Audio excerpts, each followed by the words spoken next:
जय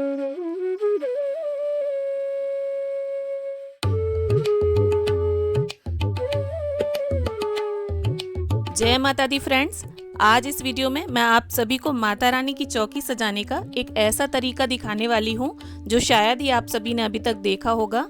और माता रानी की ये जो हम चौकी सजाएंगे, इसमें आपको ना तो ज़्यादा तामझाम करना होगा, ना ही आपका किसी तरह का कोई पैसा खर्च होगा। और अगर आपके पास समय बहुत कम है तब आप मिनटों में झटपट से माता रानी की चौकी मिनटों में इस तरह से सजा सकते हैं। तो चलिए बिना कोई देर किए वीडियो शुरू करते हैं। देखिए, सबसे पहले तो आप चौकी ले लें या पटा ले लें। यहाँ पर मैं टेबल ले रही हूँ, स्टडी टेबल बच्चों वाली। और इस तरह से देखिए, आप चुनरी ले लें या दुपट्टा ले लें अगर वर्क वाला दुपट्टा है आपके पास। और आपको देखिए इस तरह से एक डबल साइडेड टेप आती है, वो ले लेनी है। किसी भी स्टेशनरी की शॉप पे आपको मिल जाएगी ये। और इसके बाद आपको ना तो कील गाड़ने की झंझट होगी दीवार पे। और इस तरह से देखिए, ये जो साइड होती है ना, जो कम चौड़ी होती है चुन्नी की, उसमें आप इस तरह से प्लेट्स बना लें, जैसे साड़ी में बनाते हैं। इस तरह की प्लेटें आपको बना लेनी है। इससे जब आप चुन्नी लगाएंगे चौकी के लिए तो वो अच्छे से सेट रहेगी। और चुन्नी को ना आप हाफ हाफ में कर लें इस तरह से। और बीच का जो पार्ट होगा उसे आप रबर बैंड की हेल्प से या किसी धागे की हेल्प से बांध दें इस तरह से। और फिर जहाँ पर भी आपको चौकी लगानी है देख लें आप हिसाब से, और इस तरह से रख के देख लें कितनी नीची है आपकी चौकी या ऊंची है। उस हिसाब से आप टेप वहाँ पर लगा कर दीवार में। और अब आपको कुछ नहीं करना है, इस तरह से टेप लगा दें आप एडजस्ट करके। टेप लगाने से पहले एक बार अपनी टेबल की या चौकी की ऊंचाई ज़रूर देख लें आप। इस तरह से पूरी ढक जानी चाहिए चुन्नी से आपकी टेबल या चौकी जो भी लगा रहे हैं आप। और फिर इसके बाद चुन्नी की ये जो दोनों किनारे हैं उन्हें इस तरह से आपस में जोड़ते हुए हम टेप लगा देंगे। यहाँ थोड़ा सा और डेकोरेशन करूँगी मैं।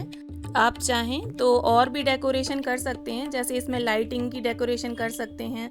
या आप अगर समय नहीं है आपके पास तो इस तरह से देखिए, दोनों किनारों को टेप से जोड़ने के बाद और आप माता रानी की स्थापना कर सकते हैं। यहाँ मैंने एक झालर और लगाई है, देखिए कितना सुंदर सज गया है। और इसके बाद अब हम माता रानी की स्थापना कर लेते हैं। यहाँ लाल कपड़ा बिछा रही हूँ मैं।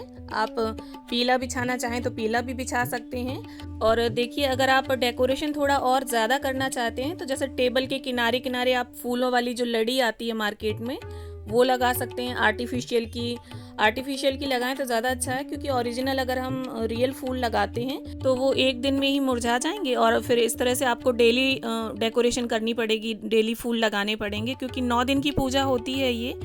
और इस तरह से देखिए, कपड़ा बिछाने के बाद मैंने थोड़ा सा आसन दे दिया है। और अक्षतों का आसन देते हुए हम यहाँ पर गणपति जी को और माता रानी को विराजित कर लेंगे। और फिर इसके बाद थोड़े से अक्षतों का आसन देते हुए मैं यहाँ पर देखिए अष्टदल कमल बना रही हूँ। और इसके बाद हम कलश स्थापना करेंगे। आप चाहें तो सिंपली थोड़े से ऐसे चावल डालकर भी कलश स्थापित कर सकते हैं। और कलश स्थापना की और भी डिटेल्ड पूजा की वीडियो मैंने अपने चैनल पर डाली हुई है, आप चाहें तो वहाँ से चेक कर सकते हैं। इसके बाद देखिए, अखंड ज्योत और धूप बत्ती रख देंगे हम आसन देते हुए चावलों का। और गणपति जी को अक्षत, रोली, चंदन अर्पित कर देंगे। यहाँ गुड़हल का फूल है मेरे पास तो मैं वो समर्पित कर रही हूँ, धूप घास समर्पित कर रही हूँ। और माता रानी को भी गुड़हल का फूल चढ़ा देंगे हम। अगर आपके पास गुड़हल के फूल नहीं है तो आप लाल फूल चढ़ा दें, कोई से भी लाल रंग के फूल चढ़ा दें। यहाँ देखिए, सुहाग का सामान हमने अर्पित कर दिया है। और भोग सामग्री हम चढ़ा देंगे यहाँ बताशे, लौंग, इलायची और ये ऋतुफल, कोई भी ऋतुफल हो आपके पास आप वो चढ़ा दें। मेरे पास यहाँ केला उपलब्ध था तो मैंने वो चढ़ा दिया। और देखिए, इस तरह से एक लौंग के जोड़े की आहुति जरूर दी जाती है हमारे यहाँ। और लौंग भी आप वो लें जिसमें फूल हो। इसके बाद माता रानी की हम आरती उतार लेंगे। तो देखा आपने किस तरह से कुछ मिनटों में ही हमने माता रानी का कितना सुंदर सा और अनुपम ये दरबार सजा लिया। लग रहा है ना आप सभी को भी प्यारा? तो अगर अच्छा लग रहा हो तो कमेंट में जय माता दी जरूर लिखिए।